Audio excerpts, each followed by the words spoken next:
Peace and Black Power families, your Harlem educator, author, and activist, brother Agyei Tyehimba. We are filming live on location in that wonderful village of Harlem, New York, and today I am graced with the beautiful, lovely presence of one of our millennials. My name is Miata. I'm 29. I'm a mother of one. I'm from Harlem, New York. I'm here to help Agyei out with this Nipsey Hussle breakdown. Okay, now I'm 50. Your mother, my queen, is 51. So we come with a certain perspective about hip-hop in general, this generation's hip-hop, Nipsey Hussle. We're really interested in getting a younger person's point of view. Could you just talk about the important things we should know about him and what his impact is? When I first heard of Nipsey Hussle, it was years back. I knew he was a rapper. It was going around that he was actually Snoop Dogg's nephew, but he wasn't. I guess he was like put under Snoop Dogg, and he was from Cali. I did like his style. I didn't listen to too much of his music. I was aware of him, but as many people are, I knew him for being Lauren London's soulmate. So after his passing is when I became more aware of what type of man he was to his family and to our community, and I gained like a huge respect for him. I have my own theory. Not really my own theory. Few people out here have the same theory. And Nipsey Hussle was working on a documentary about Dr. Sebi. Not solely focused on the way that we should eat, but more so on the trial that he had back, I believe, in like the 70s or something like that. Yeah. When he made claims that he cured HIV. They were trying to bring him up on criminal charges because of this. But he beat his case, therefore saying that he was able to prove that he cured this virus. As we all know, Dr. Sebi is dead. He died in police custody, and they say he had pneumonia. Perfectly healthy man. Maybe 2 months prior to him passing, he was on an interview at 105.1, I believe it was. And the man hopped up on top of the table, came back down like nothing. 80-year-old man. And they're trying to push on us that this man passed away from pneumonia. Okay. I also linked this to Lisa Left Eye Lopez. As you will recall, she did a documentary before she passed away in the so-called car accident.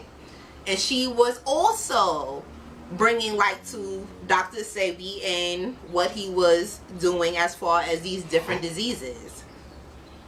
So my theory is the government did it because it's about population control, as well as, of course, what it's always about, money. Our country makes a lot of money on medication, and these diseases that he has claims on curing has now become a problem.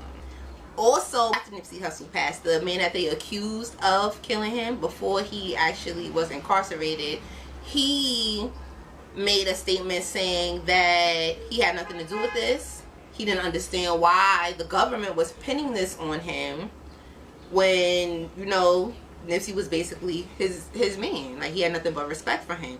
He also, with this post, put up a picture of the shop, Nipsey's shop, the Marathon, where you can see where his cameras were placed, and they have footage from different angles that were further away, but not the one that was directly over where this man was murdered.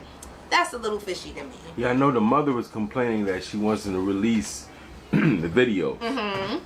As they should, but they haven't. They put up all this other footage except this footage that was there. I've also seen other footage where a white man got out of the car and crossed paths with the same man that they're saying killed Nipsey. And he got shot around the same time that he was crossing paths with that man. So, you know, we all have our theories, but you do your research and, you know, think about it. As far as the type of person he was, I have never seen such an outpour of love and respect for one person with no negativity. Like, we had our pops and everything like that, but you know, it was always some negativity that was attached to him. With Nipsey, I haven't heard anyone say anything negative about him. Even the LAPD show respect to this man. They turn the whole city blue. in honor of him. And it's just like, I feel like we really lost one. It hit me hard. Even though I didn't know him personally, it hurt because that young man was a king. We don't have too many people like that anymore. He always said that he was a gang member, not a gang banger. I don't know if you guys know, but when the Crips and Bloods were first founded, it wasn't this rah-rah mentality that we have now. It was to make our communities better. It was to help feed people and bring everybody together and put us on a better path. And that's what Nipsey was trying to bring back. I have nothing but respect for that man. He held his woman like a queen. He took care of his children. He took care of his family. Even his final act was of kindness. He went to that shop because one of his mans just got out of jail, and he was trying to give him some free clothing so he can look fly and feel comfortable in his skin when he came home. I don't understand like how you would want to hurt a person like that. Well, from my theory and the government's perspective, I can understand, because like I said, population control doesn't just have to do with these diseases. If we're at war with each other, we killing off each other. We're doing the work for them. And this man was constantly in these communities, constantly, you know, giving encouragement. He was supposed to be having a meeting the following Tuesday with the LAPD about the gun violence and bringing gang members together. He had just talked to one of the big Bloods out there about coming in, and he said he saw something in him, and he just really wanted to bring our people together. He bought blocks in the hood that he grew up in. Instead of moving somewhere else like a lot of these celebrities did, he invested in his own community, and he showed people like, this is where it starts. Where you are now, you don't have to move out and make these white people's communities better than they already are. Like, let's uplift each other. And like I said before, we don't have that. Like that, I feel like that died with our Martin Luther King, with our Malcolm X's. I haven't seen on that platform, I'll say, a person that was able to touch people in a way that he was able to touch people from different walks of life. That is just amazing. That is beautiful to me. That is something that is going to be missed. That was an amazing soul. Like, I'm really amazed. I continue to hear great things about him. Like, not to say he was no punk or he wasn't with it, because he was. When necessary, he protected his. He was about his union. He was going to protect his at all costs. But his included us. And that's rare in our generation. We're in a lot of competition with each other. We try to beat each other out instead of building each other up.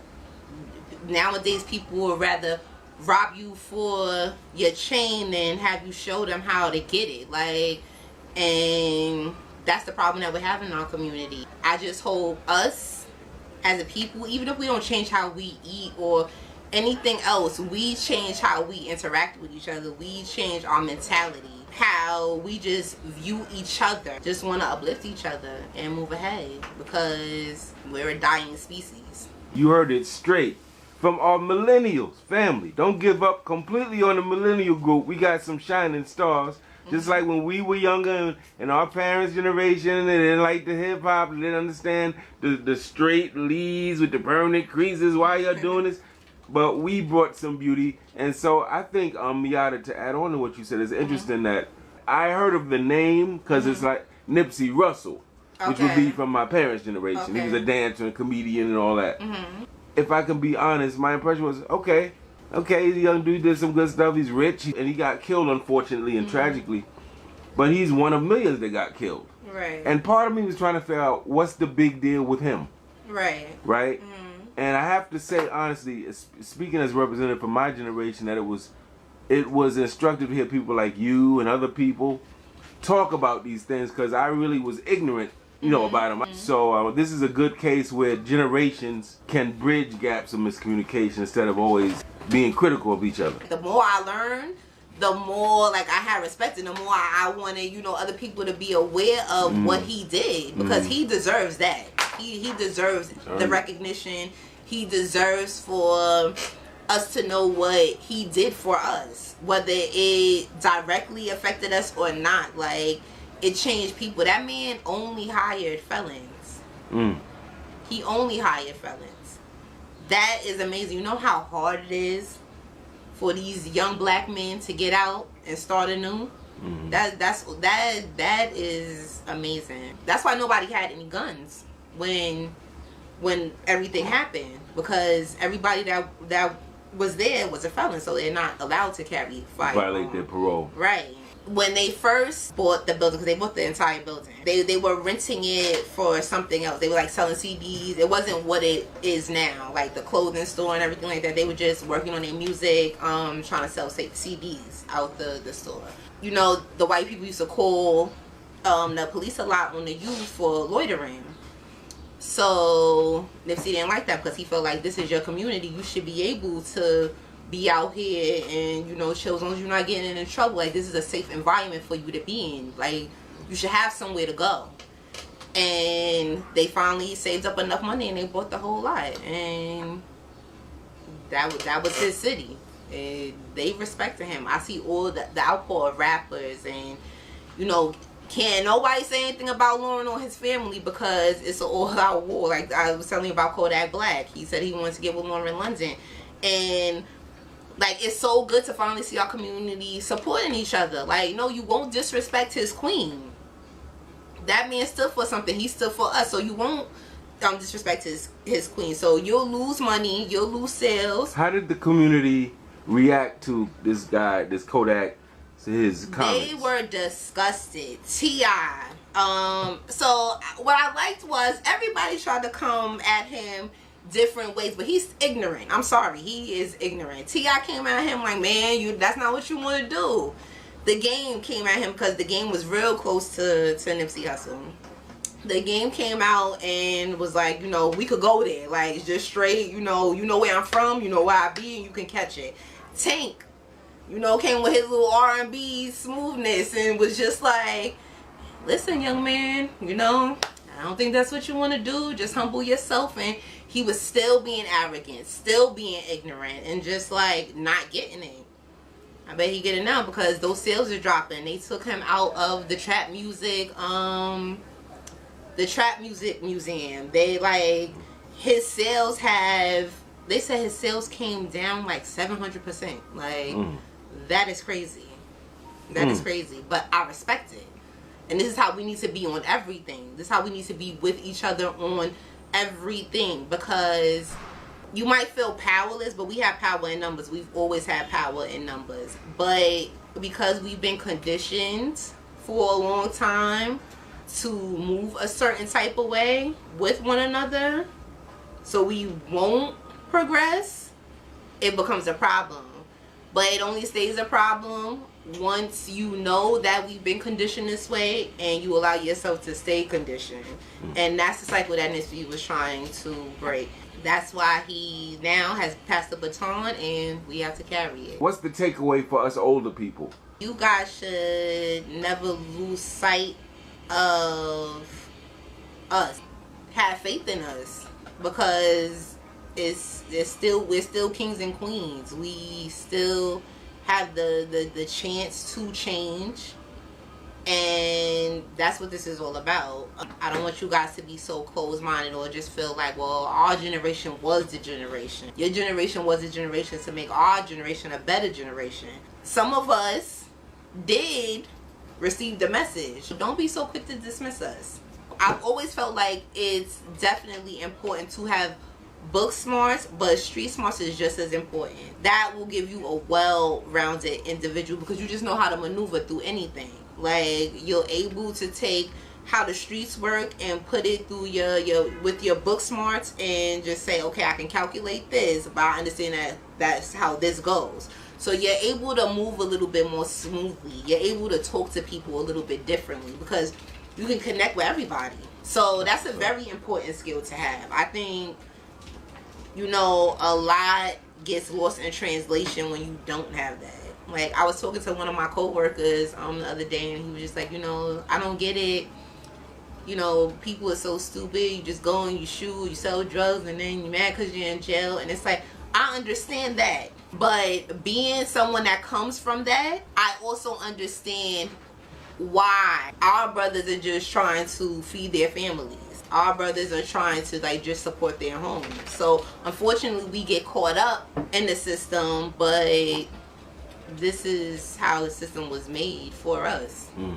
Now, is there anything that you wanted to say about any projects you're involved in, any people you want to shout out? So I've currently written a children's book. You know, it's still in the making. As soon as my art is done, that'll be out. I am working on a natural hair care line. We all need to own our own businesses. We all need to support each other with our businesses. And a lot of people be like, oh, you on that Black Lives Matter or Power to the People. Like, you can think what you want to think, but it is very important for us to have our own. If you don't have the mind frame to change, your kids are going to be doing this again, going through the same struggle. Your grandkids are going to be going through the same struggle, and then the white people are just always on us. We need to have things that really solidify us. Start wearing that man's clothing line. The marathon, start put your money into that. Make that the new Gucci. We need to start supporting each other, because